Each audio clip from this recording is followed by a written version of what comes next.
Hello everyone, मैं Arun Kumar Yadav.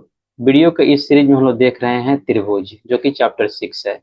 Chapter 6 का यह है प्रश्नावली 6.2। अब तक हम लोग कवर कर चुके हैं प्रश्नावली 6.2 का क्वेश्चन नंबर 1 से लेकर 7 तक। ये है क्वेश्चन नंबर 8। तो आइए क्वेश्चन को पढ़ते हैं। प्रमेय 6.2 का प्रयोग करते हुए सिद्ध कीजिए कि। अब प्रमेय 6.2 क्या है? ये प्रमेय के लिए आपको लेक्चर, जो कंसेप्ट का लेक्चर देखना पड़ेगा त्रिभुज के, जो कि त्रिभुज के प्लेलिस्ट में लेक्चर 1 एंड लेक्चर 2 होगा। लेक्चर 1-2 जाकर देख लीजिए। प्रमेय 6.2 क्या है और कैसे सिद्ध करते हैं आपको मालूम चल जाएगा। तो प्रमेय 6.2 का प्रयोग करते हुए सिद्ध कीजिए कि एक त्रिभुज की किन्हीं दो भुजाओं के मध्य बिंदुओं को मिलाने वाली रेखा तीसरी भुजा के समांतर होती है। बहुत ईजी है। आइए पहले एक ट्रायंगल ले लेते हैं।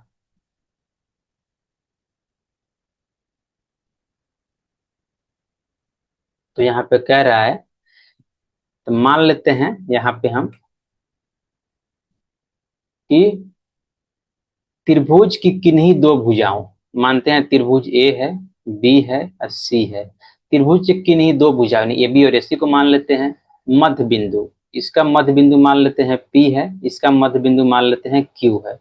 तो इसको मिलाने वाली जो भुजा है वो तीसरी भुजा के समांतर होती है, यानी पी क्यू समांतर बी सी है। दिया हुआ है क्या? A P equal to P B, A Q equal to Q C. आइए क्वेश्चन को शुरू करते हैं, यानी हल को शुरू करते हैं। क्वेश्चन नंबर 8 लिखेंगे हल।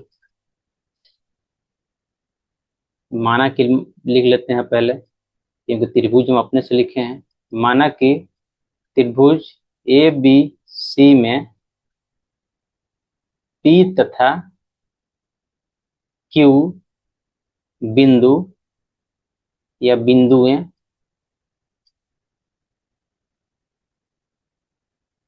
भुजा ए बी तथा ए सी का क्या है? मध्य बिंदु है। ए सी का मध्य बिंदु है। इसका मतलब क्या हो गया?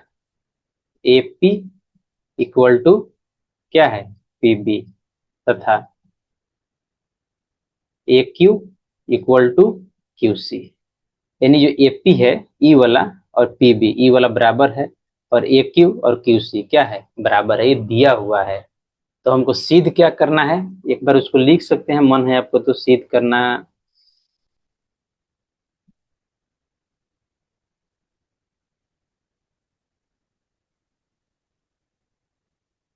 क्या सिद्ध करना है? कि जो बिंदुओं को मिलाने वाली रेखा क्या है? पी क्यू है। मध्य बिंदुओं को मिलाने वाली रेखा क्या है? पी क्यू है। तो पी क्यू पैरेलल है किसके? बीसी के। यही तो प्रूफ करना है। तो आइए इस ट्रायंगल को लेते हैं, चलते हैं नेक्स्ट पेज में। जो मानना था अब मान चुके हैं। अब A P divide by P B क्या लिख सकते हैं? P B by P B. क्यों? चूंकि A P equal to P B ये दिया हुआ है, तो क्या लिख देंगे? पी पी भी कट जाएगा, ये आ जाएगा 1। इसलिए क्या आ गया यहाँ पे? A P equal to P B. इसको समीकरण 1 मान लीजिए। अब देखिए, A Q divide by Q C को क्या लिख सकते हैं हम? Q C divide by Q C. क्यों?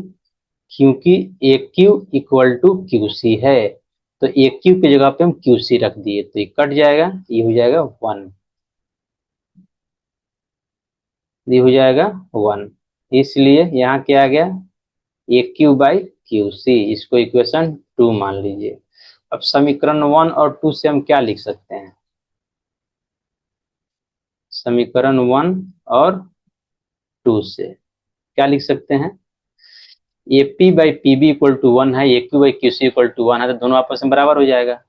यानी A P by P B equal to A Q by Q सी।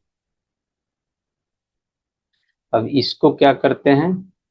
थोड़ा सा छोटा कर देते हैं, क्योंकि ज्यादा स्पेस ले रखे हैं।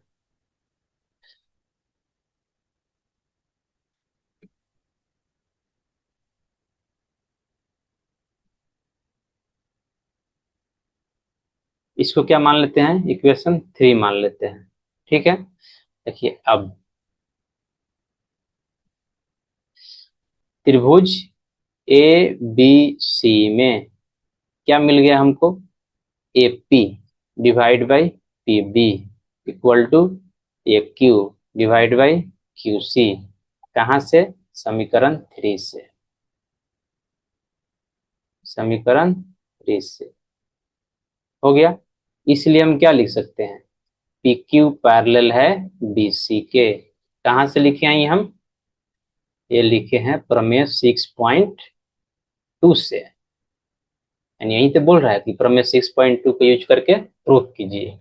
क्या हो गया, प्रूफ हो गया, यही मेरा आंसर हो गया। तो प्रमेय 6.2 का भी वो डिटेल वीडियो देखना है कि क्या होता है, कैसे इसका प्रूफ होता है। प्रमेय 6.1 का उल्टा होता है, यानी विलोम होता है 6.2। तो 6.1 क्या है और 6.2 क्या है कि इसका विलोम होता है, ये आपको जाकर देखना होगा लेक्चर 1 एंड लेक्चर 2, यानी त्रिभुज का जो कंसेप्ट है लेक्चर 1 एंड लेक्चर 2 जाकर देखिए और वहां से कंसेप्ट क्लियर कीजिए। सारे कंसेप्ट जितना भी प्रमेय है, यानी जितना भी थ्योरम है, सबको वहां पे डिस्कस किया गया, डिटेल में उसको प्रूफ किया गया है। और नाइन्थ के भी कंसेप्ट को वहां पे क्लियर किया गया है कि नाइन्थ के जो बेसिक कंसेप्ट है वो भी बताया गया है। तो जाके लेक्चर 1 लेक्चर 2 आप देख लीजिए, फिर आप क्वेश्चन को अटेम्प्ट कीजिए। तो क्वेश्चन नंबर 8 इसी के साथ समाप्त होता है। नेक्स्ट वीडियो में हम लोग देखेंगे क्वेश्चन नंबर 9। यदि आपको वीडियो अच्छा लगा हो तो please like share and subscribe the channel. Thank you.